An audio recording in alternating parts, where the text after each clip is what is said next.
आज क्लिनिक में एक 50 साल का आदमी दिखाने आता है, जिनको 2 साल से स्किज़ोफ्रेनिया नाम की बीमारी हो रही है। अब जो स्किज़ोफ्रेनिया है, ये एक गंभीर मानसिक बीमारी है, जिसमें कई सारे लक्षण होते हैं, जैसे कि डिल्यूजन्स, हैलुसिनेशंस, जिसमें इंसान वास्तविकता क्या है और वो जो सोच रहे हैं, उन दोनों में अंतर नहीं पहचान पाता।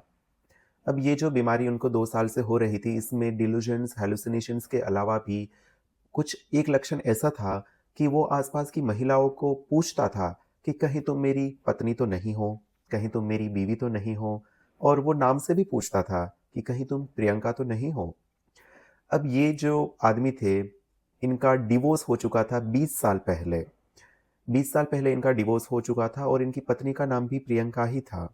अब हैरानी की बात ये है, खूबी की बात ये है कि एक तरफ दिमाग जो पूरी बीमारी की स्थिति में है, जो डिल्यूजन्स, हैलुसिनेशंस और इतने लक्षणों में व्यस्त है कि जिसको पता नहीं है कि सच क्या है, झूठ क्या है, वास्तविकता क्या है, मेरे लिए सही गलत क्या है, वो डिसाइड नहीं कर पा रहा। और दूसरी तरफ वही दिमाग है जो फिर से 20 साल पुरानी बात उसे वापस ले आता है।